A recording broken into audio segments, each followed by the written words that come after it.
Good morning guys! Welcome back to another vlog. Guys, ang sakit ng lalamunan ko. Hindi ko alam. Basta sobrang, alam mo, pangit ng panaginip ko kasi galit na naman ako kay Mac na nagising. Tapos tinawagan ko siya. Tawa siya ng tawa.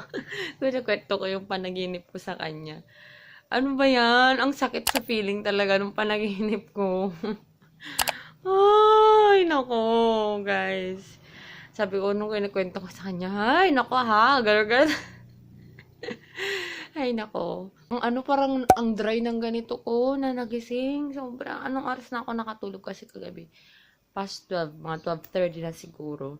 Kain tayo guys ng pansit na sotanghon. Bigay sa akin ng mama ni Mac kagabi. Actually, binaunan nila ako kagabi ng pagkadami-dami lang ganito na ano, na ang tawag nito, ilang ganito na tab ng ulam, kambing, iba-ibang potahe, kaldereta, pinapaitan, kilawin, chicken curry, tas pansit, tas may kanin pa. Fiesta kagabi sa ER.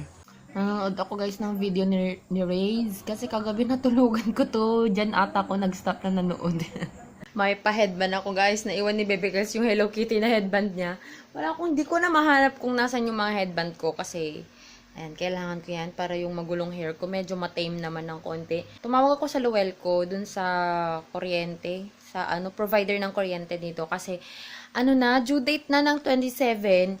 Hanggang ngayon wala pa yung hanggang ngayon wala pa yung aking bill. Dapat meron na sana ngayon. Kailangan ko na para mabayaran na ngayon nga sana kasi day off ko, magbabayad ako. So, tumawag ako doon. May kapangalan pa man din yung dating may-ari ng bahay. 3 unit pala yung 3 names yung nakapangalan sa kanya. So, yun ang gagawin ko. Magbabayad ng bills. And then, tatawag din ako ng PLDT kasi hindi na sila nagsisend sa akin ng bills din. And kahapon, tumawag daw ng PLDT. Hindi naman sinabi kung anong reason ng pagtawag nila. Basta tumawag lang daw, sabi ni Jessa. So, tumawag tayo ng tumawag para sa mga bills. Ba't may hanger dun? Ano ba yan? Ba't paano may napuntang hanger dun? Naalala ko guys, kailangan ko pala yung account number ng telephone. Wala na yung nakadikit dito, tinanggal na nila at yung phone number.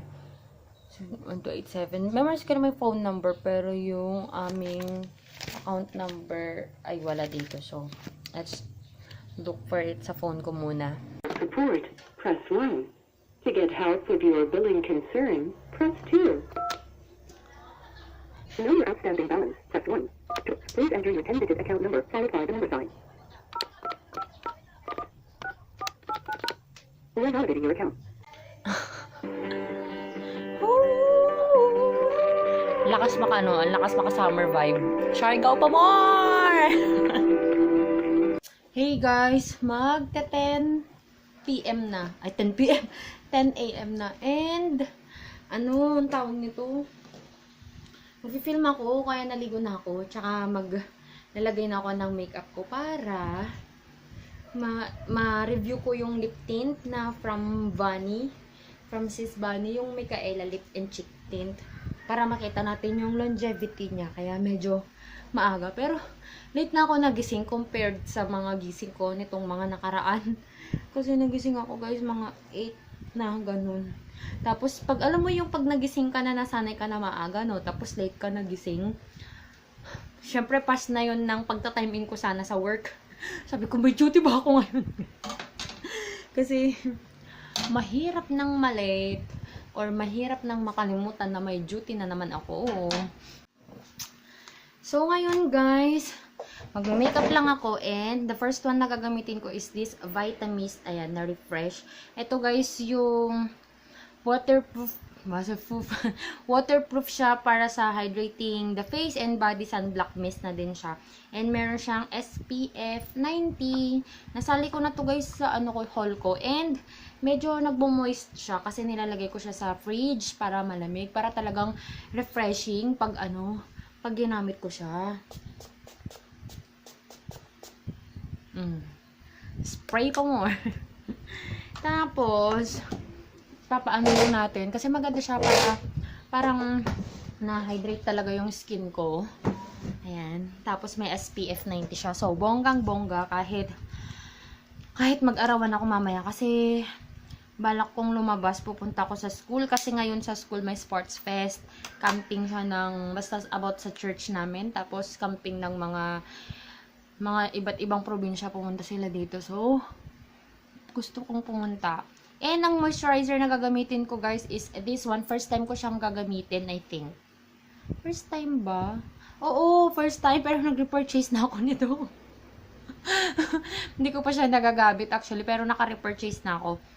And ito yung Aqua Moisturizing Cream ng Everbilena with whitening. Ayan siya. Para siyang ano, sa eye white, ganun.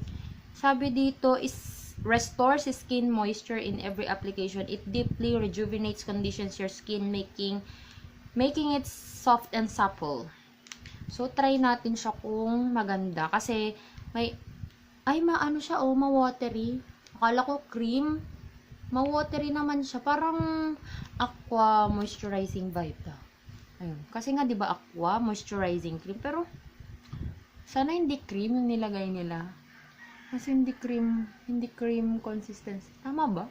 I don't know what. Uy, ang bango! Ang bango, guys! Everbilena, ha? Fairness naman. Mabango siya.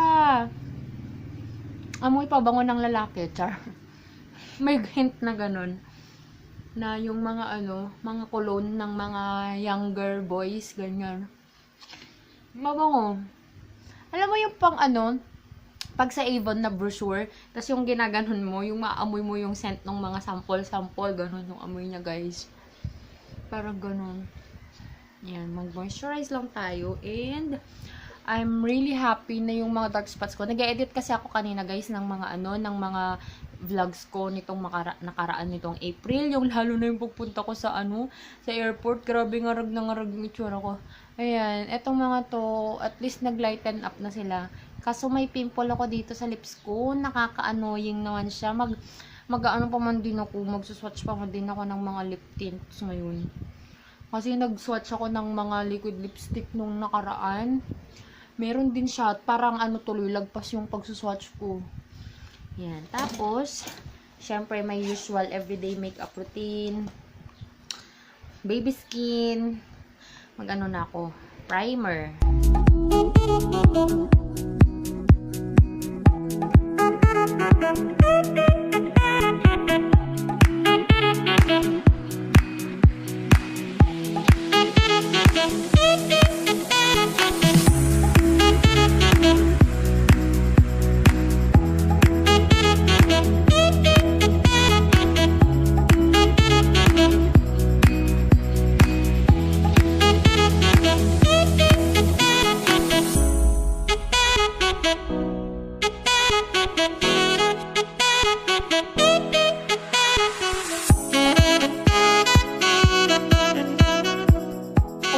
Guys, kaya hindi ko na ma-continue yung aking pagre-review kasi maririnig na talaga yung rain. So, ang gagawin ko, mag-edit na lang muna ako para may ma-upload tayo.